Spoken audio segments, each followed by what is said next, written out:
Já aproveita, já faz seu time, entra no Cartola lá, vai começar, hein? E a Federação de Futebol do Rio de Janeiro divulgou a seleção do Campeonato Carioca de 2020. O Gabigol foi escolhido o grande craque da competição, bem escolhido por sinal, né? E tem alguns jogadores de times menores, por exemplo, o goleiro é o Douglas, do Volta Redonda, que foi muito bem mesmo.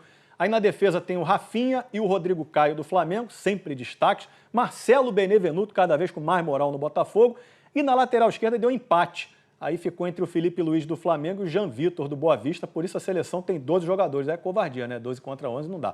No meio tem Jefferson e Everton Ribeiro do Flamengo, Everton Ribeiro cracaço, Nenê do Fluminense, no ataque mais 2 do Flamengo, Gabigol e Bruno Henrique, e também o João Carlos, centroavante do Volta Redonda, que inclusive foi o artilheiro do Campeonato Carioca, ele fez 8 gols juntamente com o Gabigol. E teve empate entre os técnicos também, o Jorge Jesus do Flamengo e o Odair Hellmann do Fluminense. Lembrando que essa seleção foi escolhida por votação entre os treinadores de todos os times participantes do Carioca. Imagina um time com 2 treinadores, rapaz, isso aí não vai dar certo não, hein? Um deles, o Jorge Jesus, inclusive, voltou para a sua casa. Leonardo Monteiro, direto de Lisboa, tem as informações pra gente. Boa tarde a todos. Jorge Jesus já está aqui em Portugal para assinar com o Benfica. O ex-técnico do Flamengo desembarcou no final desta manhã aqui em Lisboa, depois de viajar num avião particular acompanhado do presidente do Benfica, Luís Felipe Vieira, que foi ao Brasil para resolver a situação e a rescisão contratual com o Flamengo. Jorge Jesus não falou nem com a imprensa, nem com os torcedores no aeroporto. Ele entrou em um carro e foi escoltado pela polícia até em casa. Mas ao chegar por lá, falou rapidamente com os jornalistas. Sinto-me bem chegar ao meu país.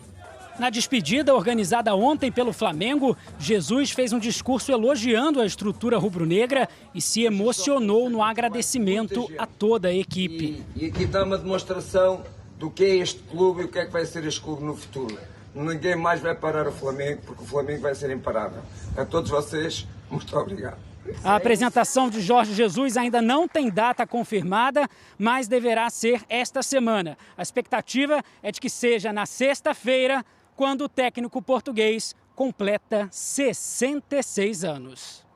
Tem muito torcedor do Flamengo magoado, a gente entende, afinal de contas, o trabalho que o Jorge Jesus fez no Flamengo vai deixar saudade mesmo, mas que ele tenha ótima sorte e sucesso lá em Portugal. O legado que ele deixou não só para o Flamengo, mas para o futebol brasileiro, de modo de jogar, de não ter medo de ir para cima do adversário, coisa que estava faltando aqui no futebol brasileiro.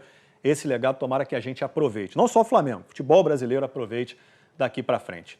A Confederação Sul-Americana de Futebol divulgou as datas dos Jogos da Libertadores que, vale lembrar, vão ser com portões fechados. Uma pena, né? Mas a pandemia está aí.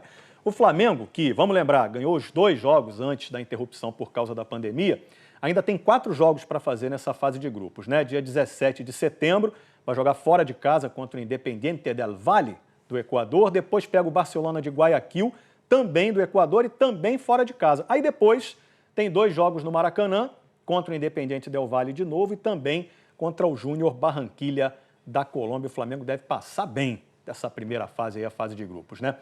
Flamengo, gente, que entrou em acordo com a família de mais uma das 10 vítimas daquele incêndio do Ninho do Urubu que aconteceu em fevereiro do ano passado, você deve lembrar. Advogados do Flamengo assinaram a indenização com representantes do meio-campo Jorge Eduardo e essa é a 6ª família a chegar a um acordo com o clube.